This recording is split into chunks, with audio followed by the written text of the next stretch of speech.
Hey guys, Dr. Derry here, owner of Revision Health Services here in Jacksonville, Florida, and I want to talk about exercising and lower back pain.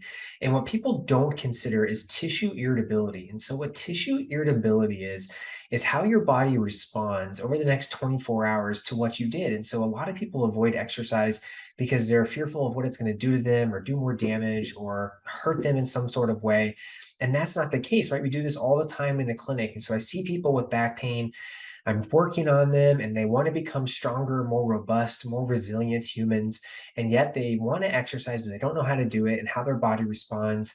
And it can just create this moment of being discouraged and fearful, and they don't do it. But we know it's been proven over and over again that we need to load the spine. We need to build some strength in that area because I haven't heard anybody ever say that they're worse off because they're stronger. So I want to talk about tissue irritability. Hang with me and how it applies to how you exercise your lower back.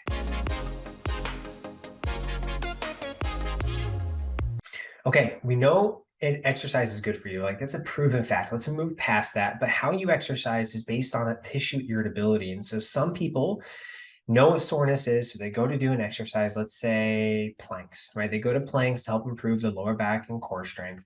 And tissue irritability would say, how do you respond over the next 24 hours?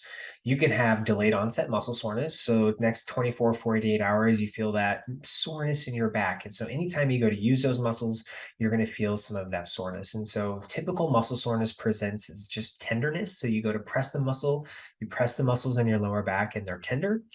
They can tell you that they're awake and a little sore every time you use them. Well, every step we take, we use muscles in our lower back.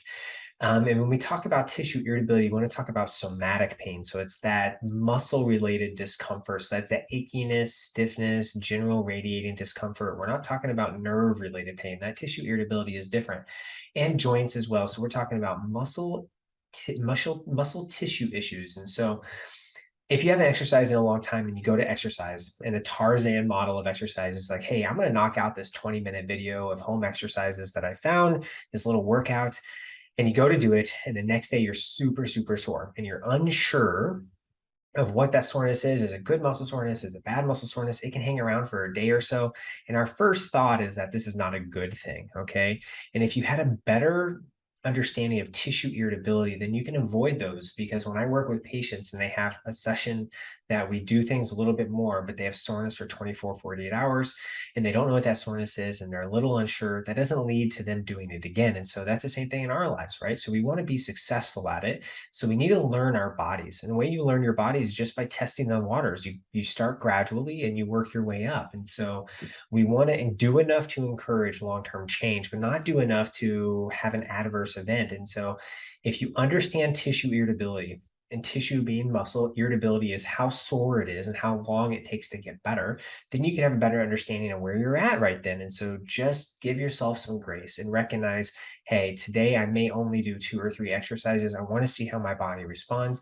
And as you learn more and more about your body, you do more and more to build its strength and resiliency. So we all deserve to be strong, resilient, and robust humans, but how we get there is different. And some people have higher levels of tissue irritability. If it's really sensitive, you can't do a lot before you feel discomfort.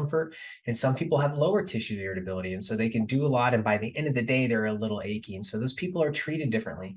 So give yourself some grace. That's what I'm saying. And recognize where you're at in this moment. And tissue irritability is important.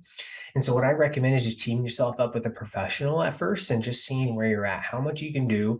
And before you're too sore or you have that soreness, help decipher that and learn your body. We know that exercise is good. We know that mobility is good. We know that challenging the system is good, but it's different for everybody. And if you want to just try to navigate the waters by yourself, then do it. Just give yourself some grace and don't give up. It will get better.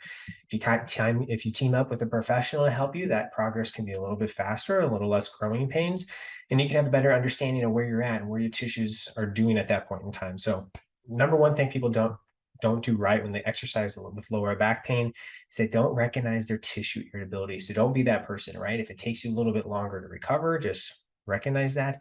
Keep improving and increasing what you're able to do, but listen to your body along the way. No one knows your body better than you. So don't let anybody forget that. But you have to know that this is good for you and you need to know this to move forward. So recognize your tissue irritability and learn where you're at. I'm going to keep talking about stuff like this because I think it's really important. I know I want people to be able to do more on their own and be able to build their system up. So we need to understand where you're at in that moment. So recognize your tissue irritability. If you guys like what I'm saying, please subscribe to the channel. I would greatly appreciate that. Otherwise, as always, stay healthy, keep moving, and take care of yourself.